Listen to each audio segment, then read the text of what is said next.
Nina. Thanks so much for joining me today. Today I'm here with a brand new Studio Monday video to share with you, featuring Neat Tangled's Big Top Birthday Stamp Set. Now, before I get any further, I have to say this stamp set is one of my most favorite so far this year. This has got to be one of the cutest stamp sets that have come out in 2016.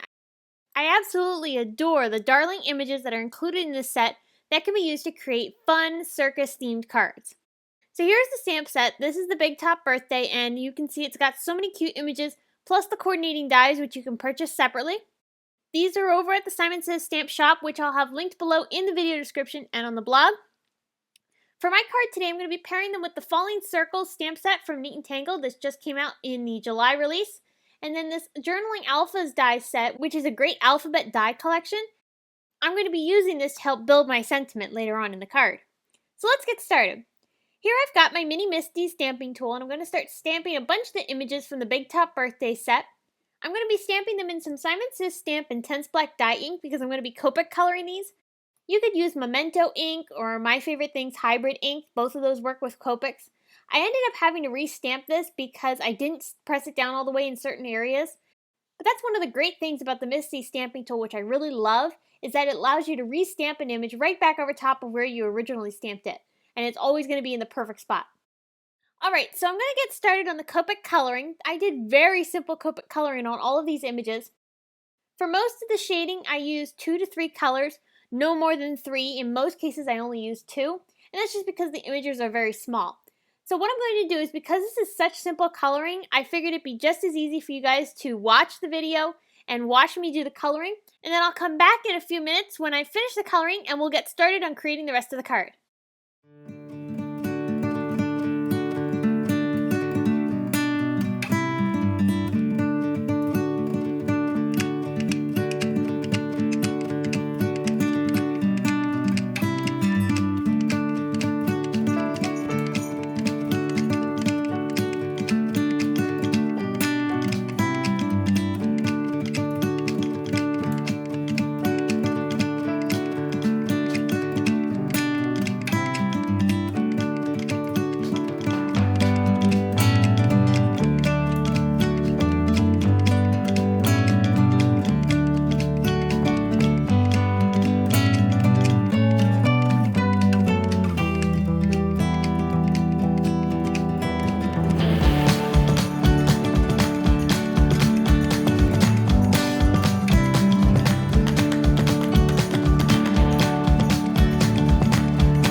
so now that we've finished our Copic coloring, it's time to go ahead and start die cutting these images.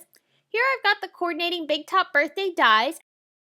I'm using blue painter's tape. This is painter's tape that you can get at pretty much any box store. I mean, places even like Walmart have this tape. And you can just find it in the painting section. I use this to hold my dies because it's got fairly low tack, and I neutralize it even more by applying it down onto my craft mat or shirt just to kind of get that stickiness off. And once you do that, the tape ends up being a very low tack, which is perfect for using to hold things down onto paper that you don't want to rip. So in this case, I just carefully peel off the tape, and it's held my die in the perfect position as I ran this through my Big Shot machine, which is perfect. Alright, so now I need to stamp a sentiment, so I'm taking some Tide Pool ink from Hero Arts. I really thought this matched pretty well with the colors that I've chosen. I'm also taking some Audrey Blue cardstock from Simon Says Stamp, and I'm going to go ahead and die cut those Journaling Alpha dies from Neat and Tangled with this paper. Now, bear in mind I had to die cut the O twice because, of course, there was only one O die, so I needed to run that through my machine twice. However, you can see here I've die cut all the letters, and it spells out the word hooray. Next, I'm going to start working on the background. So I'm taking the Falling Circles stamp set, and I'm going to start lining this up along the top portion of my card. Now, one thing I want to mention is that I'm creating a larger than normal card today. This card is 6¼ inches tall by 4½ inches wide. And the reason I'm creating such a large card is because I first of all wanted to do something different. And second of all is because this scene, the way I had it in my mind, it worked better on a taller card than it did on a shorter A2 size card. So don't feel like you have to be confined to an A2 size card when you're creating. You can use a smaller card, you can use a larger card, whatever works best for the card that you're creating. Don't feel like you have to be confined to that A2 size.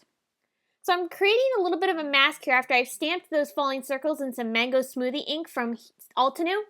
I created that mask along the bottom portion, which is just some painter's tape that I applied along, I'd say maybe the bottom ½ inch of the card. And I'm starting to blend some squeezed lemonade distress ink all around this panel. And the way I'm blending the ink is that I'm allowing the center area of the panel to have white space, and then all the edges are colored with the squeezed lemonade. And this is just going to give the background a nice soft color tone and will really help add a lot of color to this card. After I removed the mask, I reapplied it back on the other side of that ½ inch that I masked off originally. And I'm doing this so that way I don't get any of this Copic coloring that I'm doing on the yellow that I've already applied down. So I'm taking some warm gray Copic markers and I'm adding some shading along the ground. This is just going to help give me my first base coat of color that will allow me to ground my images and help them have something to stand on. I'm going to also add some darker shading later on. I didn't capture that on video, but all I did was add a little bit slightly darker shading underneath where each of the images were standing. And that just helped give a little bit more realistic appearance. But please don't feel like you have to add that. That's just something I like to do. And if you feel like doing it, go right ahead. But if not, it's totally okay. It still looks beautiful. Now I'm applying down my little letters here with some liquid adhesive. I've lined them up previously before I glued them down just to make sure I get the spacing right. I'm going to add a little bit of die cut detail using a My Favorite Things border die.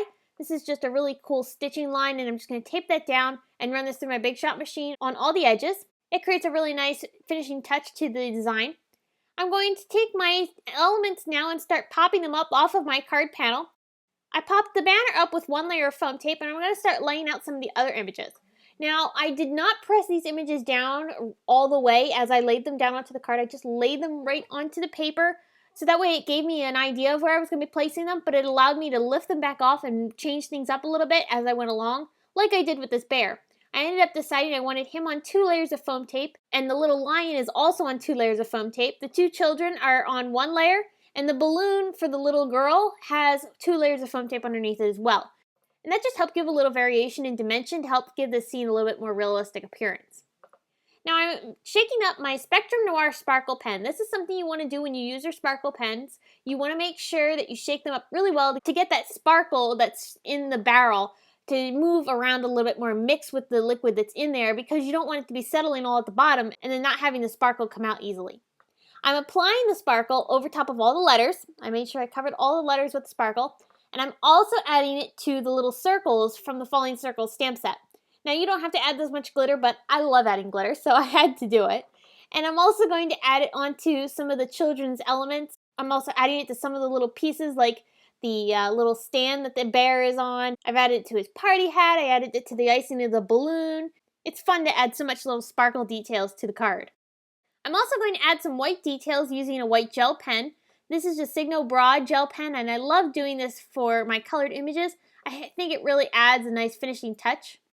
Once I've added those, it's time to build my card. This is 2 pieces of 6 1/4 by 4.5 inch paper. These are Neenah Solar White cardstock panels. I'm putting them into my Martha Stewart scoring board, and I'm going to score the first one at 1/2 inch down. This is going to be the back side of our card. Because this is a large card, I need to create my own card base. I'm taking the other panel and I'm going to lay that on right on top, lining it up perfectly with the other panel. And now you can see we have the perfect top folding card base that is perfectly sized for our card. So this is going to be slightly larger than the scene panel we've created, but I really like having that white border. But if you want it to be the exact same size, just go ahead and trim it down to whatever size you need. I'm going to add ATG adhesive to the card. That's going to allow me to place the scene panel right on top of this to make sure it stays down nice and flat onto our card base. Make sure I get this lined up. Next, I'm going to go ahead and add some sequins. These are lemon drop sequins from Pretty Pink Posh. I love the gorgeous yellow tone of these sequins. These are gorgeous. I've also added some silver star confetti. This is also from Pretty Pink Posh. And before I go, I also want to show you my sequin container because I get a lot of questions about this. This is the Bead Solutions storage container. I love that it contains all these individual boxes that are lockable, so they won't open as you lay them on your desk and knock them over. You can see I label mine with a little label maker from Brother. I label it with the name of the sequin and the company name in abbreviations, just that way I can keep them organized. And it holds about 80 individual containers. They all come in this box, and they all nest into this nice container, which has a lockable lid on its own. So you can see here the sides lock, and it allows you to be able to really just slide this thing around. If you drop it, nothing's going to happen. Maybe the lid will pop off, but the sequins won't fly everywhere, which would be an absolute mess.